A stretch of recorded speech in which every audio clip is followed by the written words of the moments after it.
Hey there, guys. So this is a 2-day split that I've put together for Time Poor Dads. And typically I just run this as the Time Poor Dad program for a few of the people that I, coach online.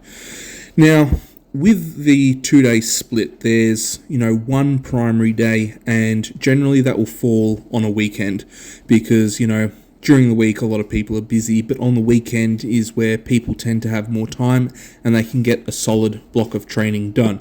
Now, say for instance, if it's a Saturday morning and you get up at 8 o'clock and then hit the gym at, say, 8:30, 9:30 you're done. The rest of the weekend is yours. You can spend it with the family and it shouldn't be too much of an issue. Another way of, getting your, primary day in is just, if you've got kids and, family, try and organise a day where, you just go to the pool and there's a gym there as well. They can be swimming, the wife can look after them, and then, you can do your training, then, go and join the rest of the family after your training's done. Then, if your wife wants to train, well, you look after the kids, muck around with them in the pool, and she can go and do her training. But at the end of the day, having one set day is going to be key for this program. Now, in terms of, exercises, I've put down, bench press, 4 sets of 10, followed by squats, 4 sets of 8, and then pull-ups, 4 sets of, 10 or whatever else you can get. Now, if you're not strong enough to do pull-ups, you can substitute it for lat pull-downs or barbell row, dumbbell row, cable row. You sort of get the picture, whatever you really want in that regard. But with those 3 exercises, the bench press, the squats, and the pull-ups, you've pretty much worked, the whole of the body, very effectively and in a timely manner. After you've got through, those 3 exercises, you want to then start to look at, your assistant exercises. Dumbbell overhead press, or you could go barbell, whatever you want. It just helps finish off shoulders. Then, bicep curls, hammer curls, your choice, and then tricep push downs or pullovers. Again, there's only 3 assistant exercises. I'd keep it at 4 sets apiece, reps, 10 plus. At the end of the day, they're just assistant exercises and they're there to help, with your primary, movements. Now, I've purposely left out deadlifts, on the primary day, and that's just due to the fact that a lot of people, they're working, they have, a pretty busy or, labor intensive job. The last thing you sort of want is to have, significant fatigue through your lower back, especially if you've already done, squats beforehand.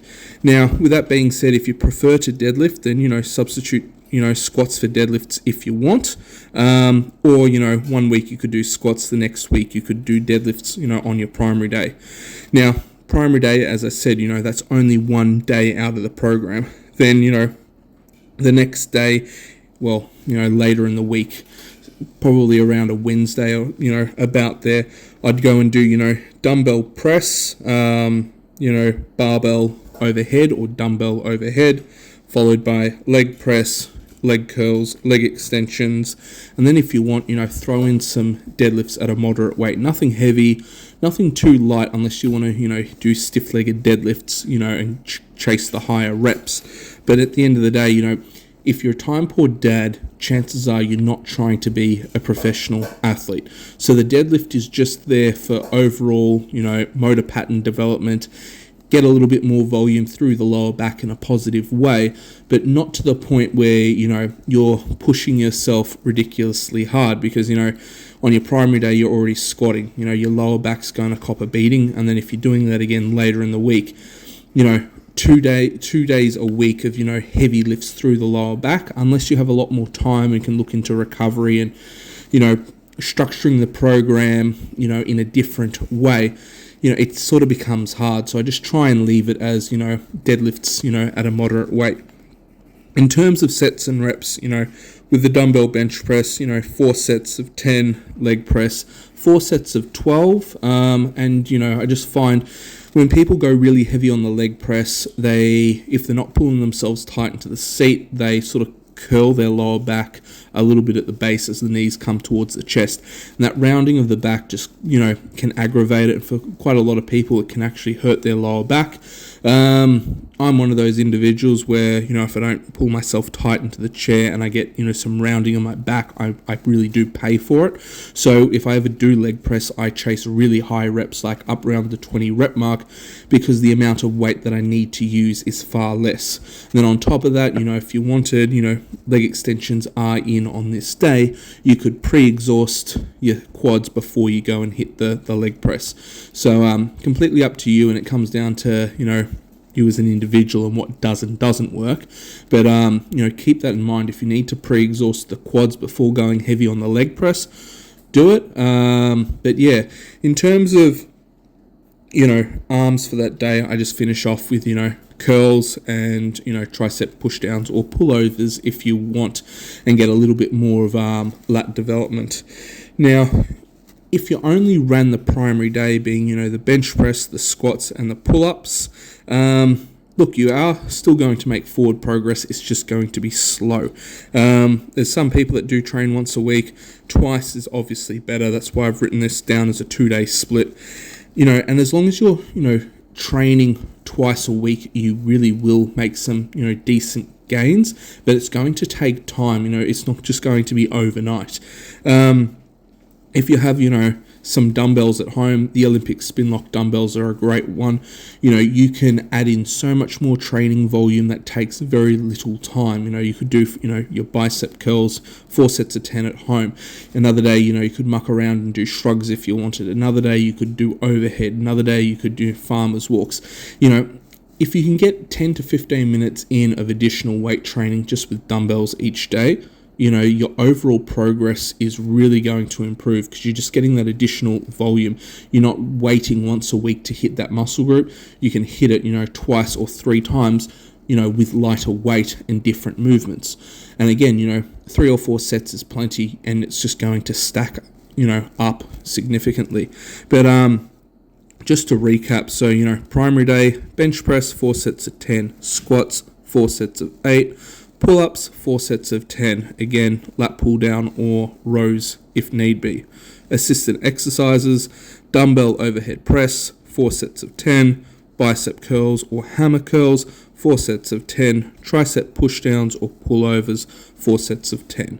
Now, with the bicep curls and the triceps, if you need to superset them, you can. That will save time. A superset is simply doing one exercise, then moving on to the next exercise, and then after that, having a break, as opposed to, doing a set of bicep curls, waiting 2 minutes, doing a set of, triceps, waiting 2 minutes. You'd literally go biceps, finish your set, straight into triceps, finish that, then wait 2 minutes. With all the assisted exercises, I recommend just having a 2-minute break, because at the end of the day, they're just there to give you additional volume. And if you need to drop the weight, because you're pushing to failure, then do so. With the bench press, squats, and pull-ups, I definitely have more that 3 to 5 minute break. If you're time poor, you're going to stick more around that 3 to 4 minute break. If you've got, time to spend, having 5 minutes is going to work really well.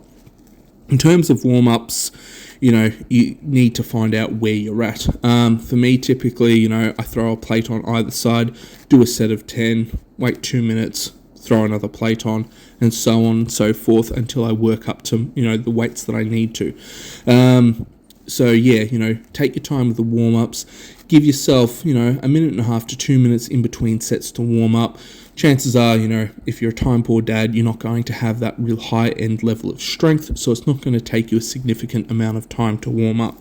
On the, lighter day, I'll recap for that. Dumbbell bench press, 4 sets of 10.